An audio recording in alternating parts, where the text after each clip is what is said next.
Hello friends, आपका स्वागत है स्टडी विद लोकेश साड़ा यूट्यूब चैनल पर। और हम बात कर रहे हैं आज राज प्रशस्ति के बारे में। राज प्रशस्ति राजस्थान के इतिहास के संदर्भ में अपनी महत्वपूर्ण भूमिका का निर्वाह करती हैं। राज प्रशस्ति एक ऐसी शिलालेख या अभिलेख माना जाता है जिससे हमें राजस्थान के बारे में मोस्ट ऑफ मध्यकाल के बारे में विस्तृत जानकारी प्राप्त होती है। हम उस पर बात करेंगे। सबसे पहले इसकी भौगोलिक स्थिति को लेकर अगर हम बात करें तो यह राजसमंद जिले में स्थित है। और जो राजसमंद झील है उसकी उत्तरी किनारे पर नौ चौकी पाल है और उस नौ चौकी पाल पर लगभग 25 शिलाओं में यह प्रशस्ति स्थापित की गई है। इसके निर्माणकर्ताओं को लेकर अगर बात की जाए तो इसमें महाराणा राज सिंह इस प्रशस्ति के निर्माणकर्ता, यानी कि इनके आदेश पर रणछोड़ राय भट्ट ने इस प्रशस्ति को लिखा था। लेकिन जब हम इस छठी शिला को पढ़ते हैं तो ऐसा प्रतीत होता है कि इस अभिलेख को लिखने का जो आदेश है वो जयसिंह द्वारा दिया गया था। तो इसको लेकर हमें थोड़ा सा इस चीज पे समझना होगा कि प्रारंभ में जब ये प्रशस्ति एक महाकाव्य के रूप में जो रणछोड़ राय भट्ट थे उनके द्वारा इसे संस्कृत भाषा में लिखा गया था। प्रारंभ में अगर देखा जाए इसे संस्कृत भाषा में रणछोड़ राय भट्ट द्वारा एक महाकाव्य के रूप में लिखा था। लेकिन जब जयसिंह मेवाड़ के महाराणा बनते हैं तो उन्होंने इस महाकाव्य को शिलाओं पर अंकित करने का, यानी कि अभिलेख का रूप देने की शुरुआत की थी जयसिंह के द्वारा। और उनके आदेश पर अर्जुन, मुकुंद, केशव, सुंदर, शकु और लालू ये वो व्यक्ति थे जिन्होंने इसे उस शिलाओं में उत्कीर्ण किया, यानी कि इन्हें अभिलेख के रूप में स्थापित किया। तो यहाँ पर हमें यह समझना होगा कि अगर राज प्रशस्ति वो महाकाव्य के रूप के समय लिखने की जो जानकारी मिलती है वो महाराणा राज सिंह के काल में मिलती है, और जब इसे एज ए अभिलेख के रूप में देने का जो काम है वह महाराणा जयसिंह के काल में हुआ। यहाँ पर उत्कीर्ण की अगर हम एक ट्रिक भी बनती है तो आम केसु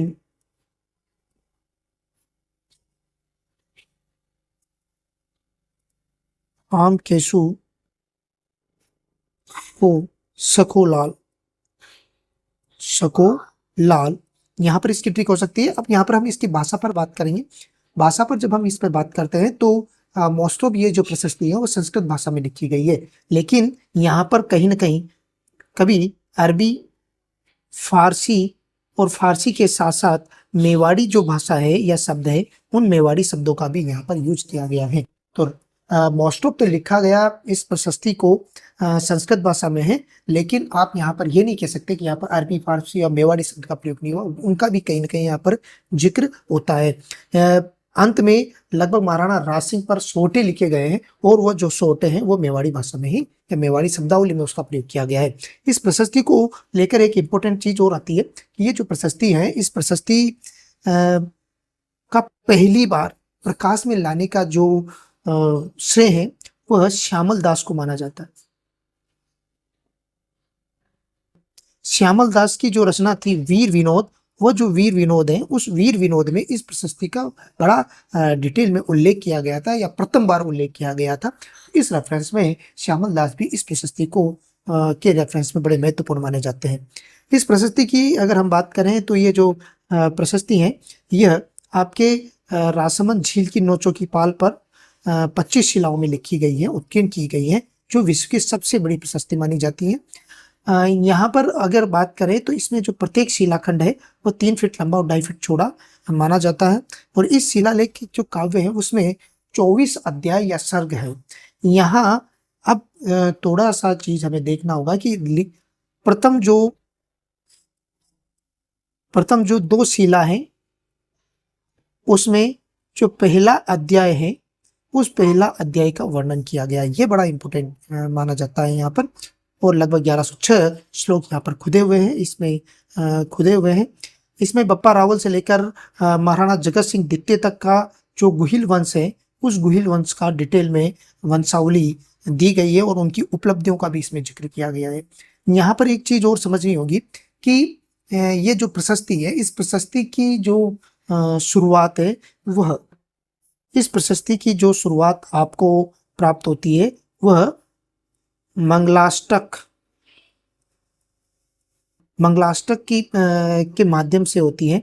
और यहाँ अगर हम बात करें तो इसमें इस प्रशस्ति में शिव, पार्वती, अम्बा, शिला, गणेश, दुर्गा की पूजा के साथ भगवान एकलिंग की पूजा का भी यहाँ पर वर्णन किया गया है। और जो प्रथम दो शिलाएं हैं उनमें प्रथम जो अध्याय हैं उनमें इसी प्रकार की कथा का वर्णन है। इसके साथ साथ यहाँ पर हमें जो प्रथम अध्याय है उसमें एक चीज और इसका जिक्र होता है कि इस प्रशस्ति की जो शुरुआत है वह राजसमंद झील की स्थापना के साथ होता है। और यहाँ से हमें राजसमंद झील की जो स्थापना का जो समय है या नींव जो रखी गई थी उसके बारे में भी जानकारी प्राप्त होती है। इससे हमें जानकारी प्राप्त होती है कि जो विक्रम संवत 1718 के माघ सप्तमी कृष्ण पक्ष की जो माघ सप्तमी है वहां पर इस राजसमंद झील की नींव रखी गई थी। और उसी दिन से आपके जो राज प्रशस्ति महाकाव्य उसकी रचना शुरू हुई थी वो जानकारी मिलती है। इसमें अगर वंशावलियों का जिक्र करें तो हमें सूर्यवंश के बारे में यानी कि सूर्यवंश की जो वंशावली है उस वंशावली का भी हमें विस्तृत डिटेल में हमें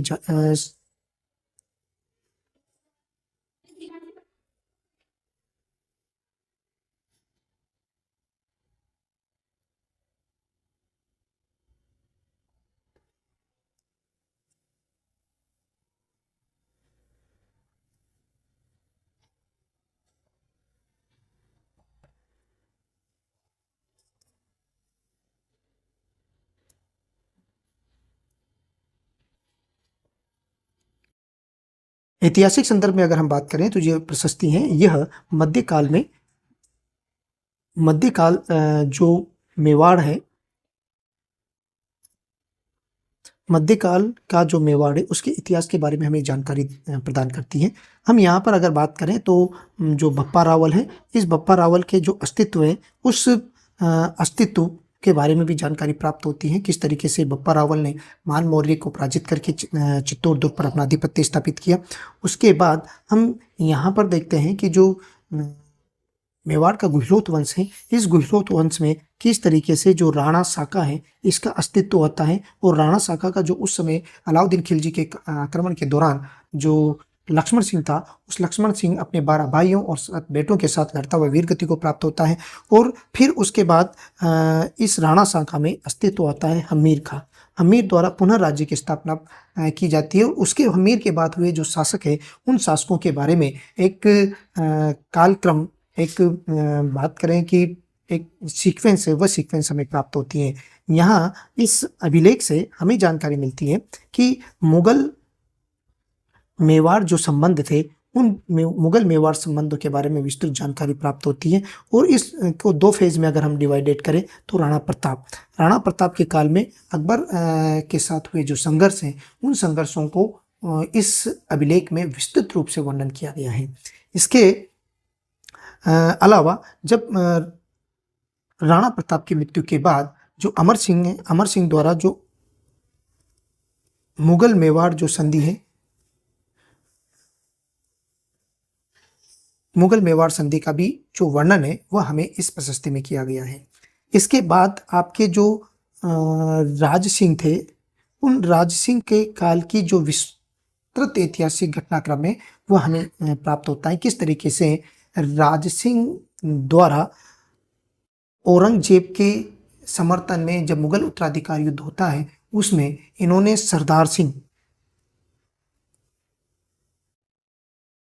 सिंह को औरंगजेब के समर्थन में युद्ध करने के लिए भेजा था उसका जिक्र मिलता है। तो यानी कि राज प्रशस्ति एकमात्र ऐसा सोर्स है जो हमें जानकारी देता है कि महाराणा राज सिंह ने औरंगजेब के समर्थन में जो मुगल उत्तराधिकार संघर्ष हुआ था उसमें सरदार सिंह को भेजा था। ये सबसे बड़ा महत्वपूर्ण चीज मानी जा सकती है। इसके अलावा राज सिंह के रेफरेंस में और अगर यहाँ पर बात की जाए तो बाद में राज सिंह के औरंगजेब के साथ जो संबंध है जिस तरीके से वह संबंध बिगड़े थे उन बिगड़ते हुए संबंधों का जब मुगलों के साथ जो संघर्ष की जो कहानी है उसका भी वर्णन इस प्रशस्ति से हमें प्राप्त होता है। किस तरीके से राज सिंह ने औरंगजेब के खिलाफ लगातार अपने जो विरोध है उसको दर्ज करवाया, और बाद में इनके इन्हीं कार्यों की वजह से विजय कटकातु जो इन्हें कहा गया था उसकी भी जानकारी हमें प्राप्त होती है। यानी कि राज सिंह की जो उपाधि विजय कटकातु है उसका भी साक्ष्य हमें यहाँ से प्राप्त होता है। महाराणा राज सिंह ने अकाल राहत कार्यों के अंतर्गत राजसमंद झील का जो निर्माण 1676 ईस्वी में करवाया था उसके संदर्भ में यहाँ विस्तृत रूप से लिखा गया है किस तरीके से क्या घटनाक्रम थे जिसके संदर्भ में राजसमंद झील का निर्माण होता है, इसका साक्ष्य हमें यहाँ से प्राप्त होता है।